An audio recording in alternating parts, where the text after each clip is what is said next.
Eu sou a punição de Deus.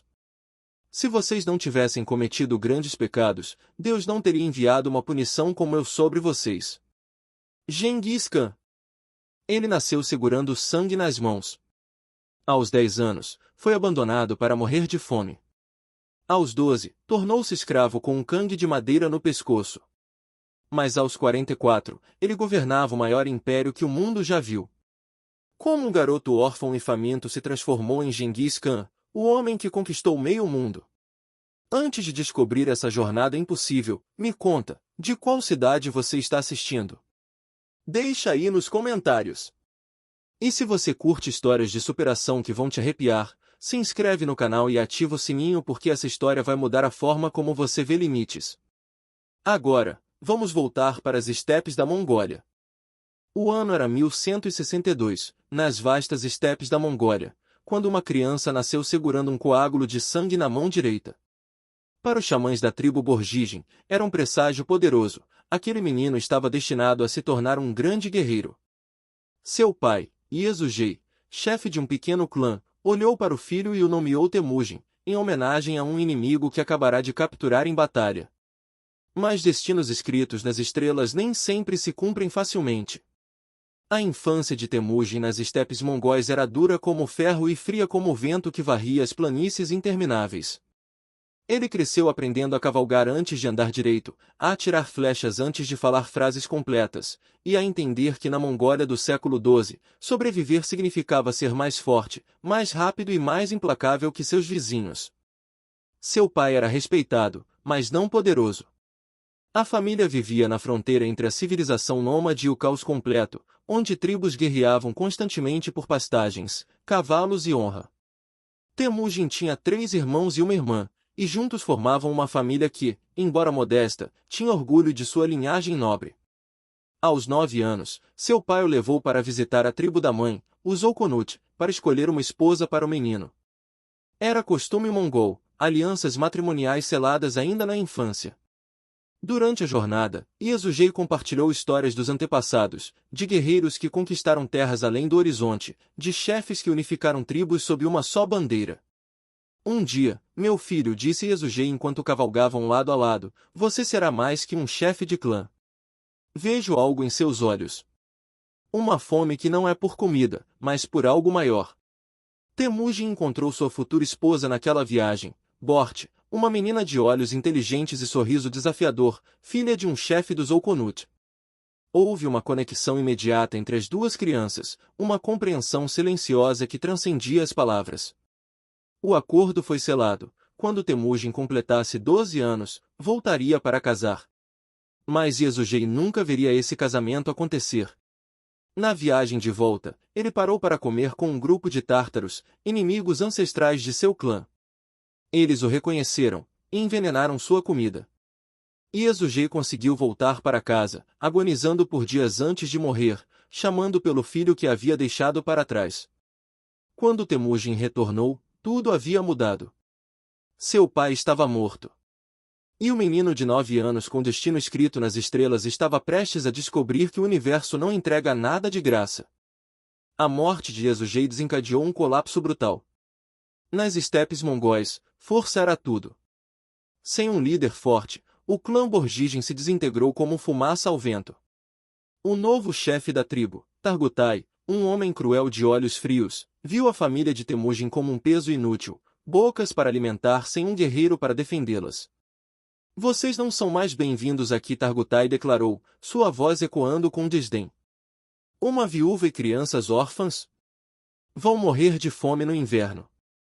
Mas não será meu problema.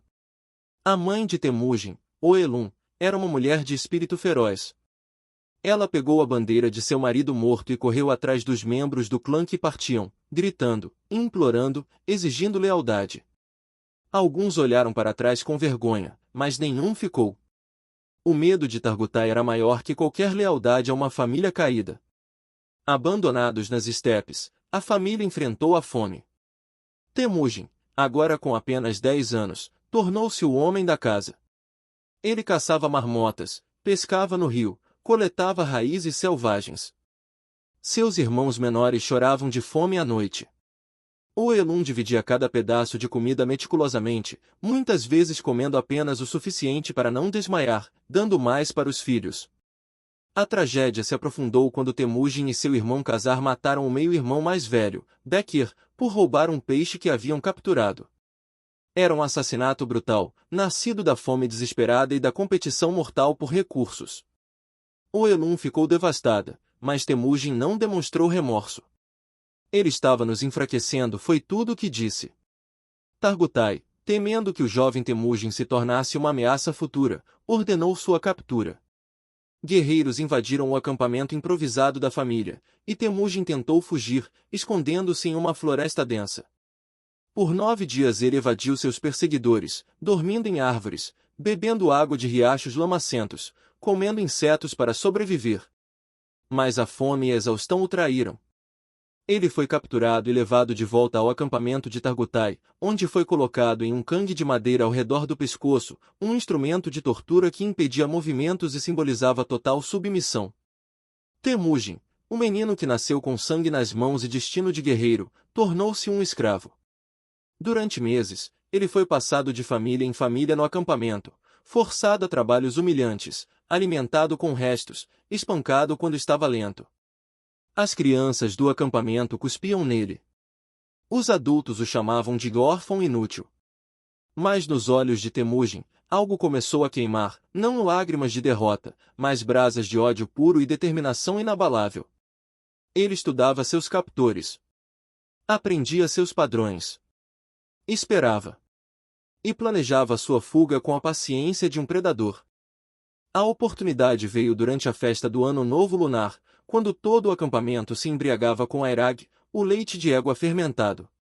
Os guardas designados para vigiar Temujin estavam bêbados, rindo e jogando dados. O menino, agora com 12 anos, esperou até o momento exato quando todos estavam mais distraídos. Com um movimento rápido, ele golpeou um guarda com o próprio cangue de madeira, quebrando o nariz do homem.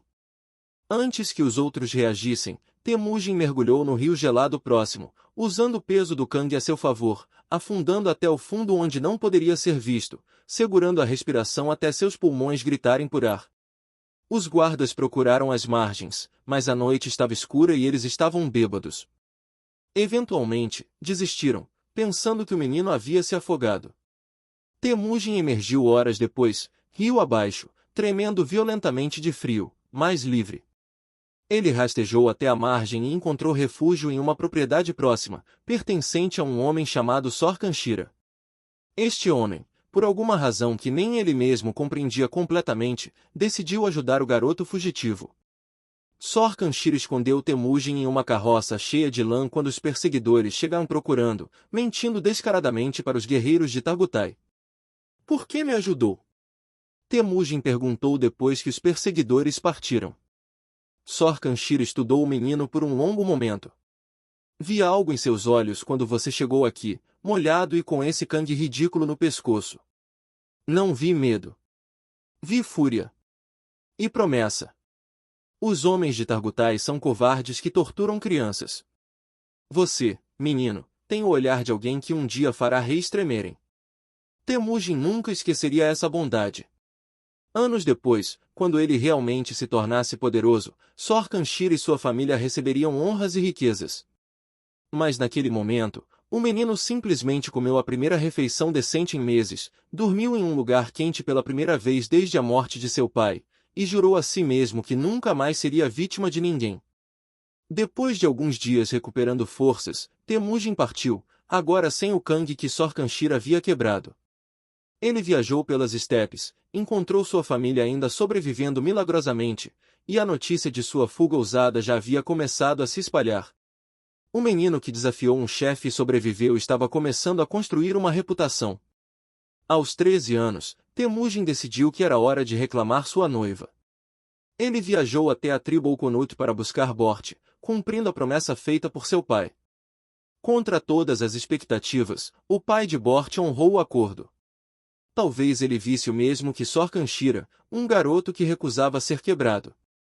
Bort não era apenas bonita, era inteligente, corajosa e politicamente astuta. Ela trouxe como dote uma valiosa capa de zibelina preta, um presente que logo se provaria crucial. Porque Temujin estava prestes a aprender sua primeira grande lição de poder: você não pode conquistar sozinho. Você precisa de aliados. Com Bort ao seu lado e a capa de zibelina como moeda de troca, Temujin partiu para encontrar Togru, o Khan dos Quereid, um dos líderes tribais mais poderosos da Mongólia.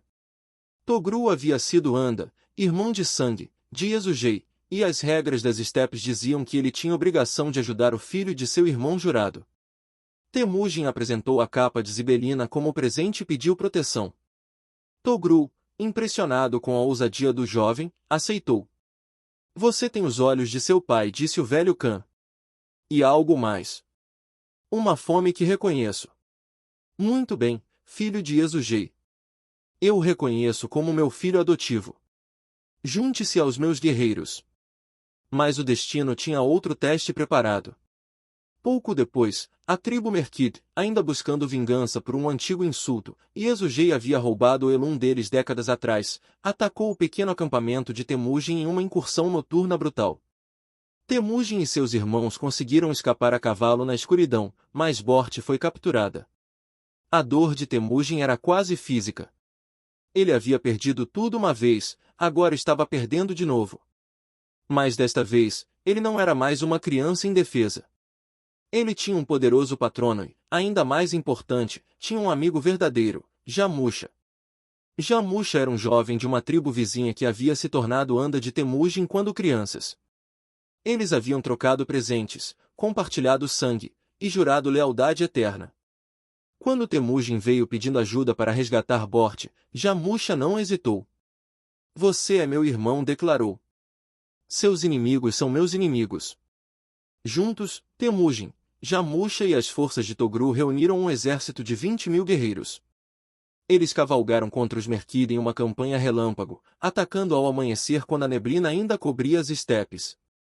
A batalha foi brutal e decisiva. Os Merkid foram massacrados, suas tendas queimadas, seu gado tomado. Temujin encontrou Bort em uma tenda, grávida. 9 meses de cativeiro haviam deixado cicatrizes, mas ela estava viva e seu espírito estava intacto. Eu sabia que você viria, ela sussurrou quando ele a abraçou. A criança que ela carregava, Josh, sempre seria marcada pela dúvida sobre paternidade, mas Temujin a aceitou como sua, e Bort nunca falou sobre seu tempo em cativeiro. A vitória trouxe algo mais valioso que vingança, reputação. Temujin, aos 18 anos, havia liderado uma coalizão tribal bem-sucedida. Guerreiros começaram a procurá-lo, oferecendo lealdade. Ele era generoso com o saque, justo na divisão, e implacável com inimigos. Exatamente o tipo de líder que as estepes respeitavam. Por anos, Temujin e Jamusha cavalgaram juntos, 2 irmãos conquistando as planícies. Mas o poder é um veneno que corrompe mesmo as amizades mais profundas. Jamusha começou a ressentir a crescente influência de Temujin. Discussões se tornaram comuns. Até que um dia, durante uma disputa sobre a divisão de cavalos capturados, a amizade se rompeu. Você mudou, Jamusha acusou, sua voz carregada de amargura. O garoto que chamei de irmão morreu. Agora vejo apenas ambição. Temujin respondeu friamente, eu não mudei. Apenas parei de fingir que somos iguais. Você quer ser meu irmão? Então aceite que eu liderarei. A ruptura foi completa. De amigos íntimos, tornaram-se rivais mortais. E as estepes não eram grandes o bastante para 2 homens com sonhos de império. A década seguinte foi um período de guerras constantes. Temujin enfrentou Jamusha em uma série de conflitos sangrentos que dividiram as tribos mongóis. Foi uma guerra civil brutal, onde lealdades mudavam como o vento, e cada vitória era precária. Em 1201, na Batalha de Koitem, Temujin sofreu uma de suas piores derrotas. O exército de Jamusha usou xamãs para invocar uma tempestade mágica, ou assim diziam, e as forças de Temujin foram dispersadas. Ele próprio foi ferido no pescoço por uma flecha, o sangue escorrendo por sua armadura de couro enquanto ele tentava reagrupar seus homens. A noite após a derrota, enquanto Temujin jazia em sua tenda com febre por causa da ferida, Gelme, um de seus guerreiros mais leais, sugou o sangue envenenado da ferida e ficou a noite inteira vigiando, cuspindo sangue coagulado. Quando Temujin acordou na manhã seguinte, viu Gelme ao seu lado, os lábios manchados de vermelho, exausto mas alerta. Por que você fez isso? Temujin perguntou, sua voz rouca. Por que você não é apenas meu senhor? Gelme respondeu. Você é meu Khan. E um Khan não morre por uma flecha covarde. Era essa lealdade inabalável que distinguia Temujin. Ele tinha algo que Jamusha nunca conseguiria, a devoção absoluta de seus homens. Não por medo, mas por respeito. Temujin promovia por mérito, não por sangue nobre. Um pastor de ovelhas podia se tornar comandante se provasse valor. Uma inovação radical em uma sociedade obcecada com linhagem. Ele desenvolveu táticas militares revolucionárias, unidades de cavalaria leves que se moviam como o trovão, comunicação por bandeiras e tambores, espionagem sistemática, logística planejada. Enquanto outros chefes mongóis lutavam com violência selvagem, Temujin lutava com inteligência estratégica. Mas seu maior golpe veio não do campo de batalha, mas da política. Em 1203, seu mentor Togru virou-se contra ele, influenciado por Jamusha que argumentou que Temujin estava se tornando perigoso demais. O velho Khan tentou assassinar seu filho adotivo em uma festa, mas Temujin foi avisado por um seguidor leal dentro do acampamento Kereid. A traição de Togru foi devastadora pessoalmente, mas estrategicamente, deu a Temujin a justificativa moral que precisava. Ele reuniu seus guerreiros e declarou, aqueles que violam laços sagrados de irmandade não merecem poder. Eu lutarei não apenas por mim, mas por todos que foram traídos por líderes indignos. A mensagem ressoou. Tribos inteiras desertaram de Togru para juntar-se a Temujin. A batalha final contra os Kereid foi rápida e brutal. Togru foi derrotado, morto enquanto fugia, e seu filho foi executado. Temujin havia eliminado um dos poderes mais estabelecidos da Mongólia. Restava apenas Jamusha, seu antigo irmão de sangue, agora seu último grande rival. O confronto final estava chegando, e apenas um homem governaria as estepes. O ano era 1206. Temujin tinha 44 anos, cicatrizes de dezenas de batalhas cobrindo seu corpo, fios grisalhos em sua barba, mas olhos ainda intensos como carvão em brasa. Ele havia unificado as tribos mongóis através de uma combinação de guerra brutal, alianças estratégicas e visão política que ninguém antes concebera. Jamusha, isolado e com seus aliados esgotados, foi eventualmente traído por seus próprios homens que o entregaram a Temujin. Quando os dois antigos amigos se encontraram pela última vez, havia uma tristeza palpável no ar. Você venceu, Jamusha admitiu, acorrentado mas não curvado. Como sempre soube que venceria. Desde que éramos meninos, vi essa fome em você. Uma fome que eu tinha, mas não da mesma forma. Você queria mudar o mundo. Eu só queria derrotá-lo. Temujin ofereceu perdão, ofereceu um lugar ao seu lado. Mas Jamusha recusou. Não podemos voltar a ser irmãos. E eu não posso viver como seu subordinado. Dê-me uma morte digna, sem derramamento de sangue, como merece um nobre. É tudo que peço. Chorando, Temujin concedeu o pedido. Jamusha foi executado tendo suas costas quebradas, uma morte considerada honrosa porque não derramava sangue no chão. Disse que Temujin mandou enterrá-lo com honras completas e chorou sobre o túmulo de seu único amigo verdadeiro. Com Jamusha morto e todas as grandes tribos subjugadas, os líderes mongóis reuniram-se em um Kurultai, uma grande assembleia, perto das nascentes do rio Onon. Eles ergueram um estandarte de 9 rabos de iaque brancos, símbolo de autoridade suprema, e proclamaram Temujin como Genghis Khan, Khan universal ou governante oceânico. Não era apenas um título. Era uma revolução.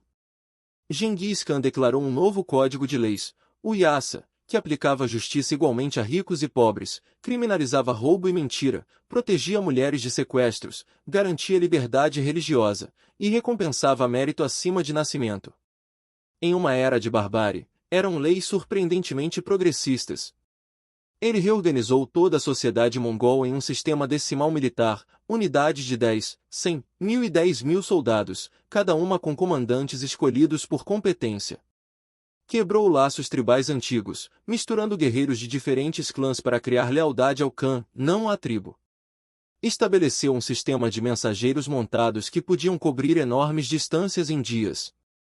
Olhem para mim, Gengis Khan declarou na assembleia, sua voz carregando sobre as multidões. Fui um órfão faminto, um escravo com um cangue no pescoço, um fugitivo escondido em rios gelados. Mas nunca aceitei que meu nascimento definia meu destino. E agora, nenhum de vocês estará preso por nascimento. O mais pobre pastor pode se tornar general. A mais humilde viúva receberá a justiça. Não somos mais tribos divididas. Somos um povo. Somos mongóis. As estepes explodiram em aclamação. Mas Gengis Khan não estava satisfeito. Ele havia conquistado a Mongólia, mas agora olhava para além das montanhas, para os impérios ricos do sul e do oeste. Sua jornada estava apenas começando. Eu sou a punição de Deus, ele declarou. Se vocês não tivessem cometido grandes pecados, Deus não teria enviado uma punição como eu sobre vocês. O mundo estava prestes a descobrir o que isso significava. Com a Mongólia unificada, Gengis Khan virou sua atenção para a China. O Império Jin, governando o norte da China, havia humilhado mongóis por gerações, exigindo tributos, apoiando guerras tribais para mantê-los divididos. Gengis não esquecia insultos. Em 1211, ele invadiu com uma força de 100.000 cavaleiros mongóis. Os generais chineses riram inicialmente, bárbaros das estepes não tinham chance contra as muralhas fortificadas e exércitos massivos da China. Eles estavam tragicamente errados. Gengis adaptou suas táticas. Ele recrutou engenheiros chineses capturados, aprendeu guerra de cerco, desenvolveu catapultas e torres de assalto. Suas cavalarias rápidas cercavam cidades, cortavam linhas de suprimento, e depois suas máquinas de guerra derrubavam muros. Cidade após cidade caiu. Em 1215, até mesmo Zhonghu, moderna Pequim, foi capturada e queimada. Mas a conquista mais impressionante veio no oeste. O Império Corásmio, que estendia-se da Pérsia à Ásia Central, era uma potência militar considerável. Seu sultão, Mohammed II, cometeu um erro fatal, executou embaixadores mongóis e profanou suas barbas. Para Gengis, que valorizava embaixadores como sagrados, era uma declaração de guerra que não podia ser ignorada. Em 1219, ele marchou com 200.000 homens através das montanhas mais traiçoeiras da terra. Seus generais, Jeb e Subutai, eram gênios militares que executavam manobras que generais europeus não conceberiam por séculos. Eles usavam espionagem extensiva, táticas de falsa retirada que atraíam inimigos para armadilhas, e terror psicológico sistemático. Cidades que resistiam eram totalmente destruídas, cada habitante morto como aviso. Cidades que se rendiam eram poupadas, seus artesãos e estudiosos levados para enriquecer o Império Mongol. Era uma escolha simples e terrível, submissão ou aniquilação. A capital Corásmia, Urgente, resistiu. Gengis ordenou que fosse destruída tão completamente que nem mesmo gatos e cachorros sobrevivessem. Rios foram desviados sobre as ruínas. A mensagem ecoou através da Ásia: não desafiem o Khan. Mas Gengis não era apenas destruição. Ele estabeleceu a rota da seda mais segura da história, onde um viajante podia carregar ouro de um extremo ao outro sem medo. Instituiu liberdade religiosa total em seu império, protegendo cristãos, muçulmanos, budistas e xamãs igualmente. Promoveu comércio, artes e intercâmbio cultural. Estudiosos persas documentavam história mongol. Artesãos chineses criavam em Samarcand. Comerciantes italianos, como Marco Polo, mais tarde, viajavam livremente. O Império Mongol conectou Oriente e Ocidente como nunca antes. Em 1226, aos 64 anos, Gengis Khan lançou sua última campanha contra o reino Tangut, que havia recusado fornecer tropas. Mas seu corpo, marcado por décadas de guerra, finalmente estava falhando. Ele caiu de seu cavalo durante uma caçada, ferindo-se gravemente. Mesmo moribundo, ele planejava. Chamou seus filhos e generais, distribuiu seu império, deu instruções finais para conquistas futuras. Meu corpo pode morrer, disse ele, mas meu império viverá. E vocês continuarão o que comecei. Em agosto de 1227, Gengis Khan morreu em sua tenda de campanha. Seu corpo foi levado de volta à Mongólia, e conforme tradição, aqueles que viram o funeral foram mortos para manter o local secreto. Até hoje, ninguém sabe onde o conquistador que mudou o mundo está enterrado. Quando Gengis Khan nasceu, era apenas Temujin, filho de um chefe menor em uma estepe esquecida. Quando morreu, governava um império que estendia-se da Coreia à Pérsia, o maior império contíguo da história humana. Mas números não capturam sua verdadeira grandeza. Ele transformou nômades tribais em uma máquina militar que derrotou os impérios mais poderosos de sua era. Criou um código legal que protegia os fracos e recompensava os fortes. Estabeleceu liberdade religiosa quando a Europa queimava hereges. Promoveu por mérito quando o sangue nobre determinava tudo. Seus descendentes continuaram suas conquistas. Seu neto, Kublai Khan, conquistaria toda a China e estabeleceria a dinastia Yuan. Os mongóis alcançariam as portas de Viena, conquistariam Bagdá, dominariam a Rússia por séculos. Em seu auge, o Império Mongol governava 1/4 da população mundial. Geneticistas modernos estimam que 16 milhões de homens hoje carregam cromossomos Y rastreáveis a Gengis Khan. Seu sangue corre literalmente em 0,5% da população masculina mundial. Ele não apenas conquistou territórios, conquistou o futuro genético da humanidade. Mas seu verdadeiro legado é mais sutil. Ele provou que nascimento não é destino. Um escravo pode se tornar imperador. Um órfão pode governar nações. Não através de magia ou destino, mas através de vontade implacável, inteligência estratégica e recusa absoluta de aceitar limitações. As estepes da Mongólia hoje são tranquilas, pastores movendo rebanhos como faziam há séculos. Mas há lugares onde o vento sopra de certa forma, onde a grama se inclina em padrões específicos, e os locais dizem que podem sentir a presença do Khan, o guerreiro que nasceu com sangue nas mãos e morreu com o mundo aos seus pés. Há uma lenda entre os mongóis: quando o mundo precisar de outro líder que una pessoas divididas, que transforme fracos em fortes, que recuse aceitar impossibilidades, Gengis Khan renascerá. Não como conquistador de terras, mas como conquistador de limitações humanas. Até lá, sua história permanece como testemunho do que é possível quando alguém recusa aceitar o lugar que o mundo lhe designa, quando visão supera a circunstância, quando vontade supera destino. De escravo a imperador. De órfão faminto a governante de nações. De Temujin a Gengis Khan. A jornada mais inacreditável da história não foi conquistar meio mundo.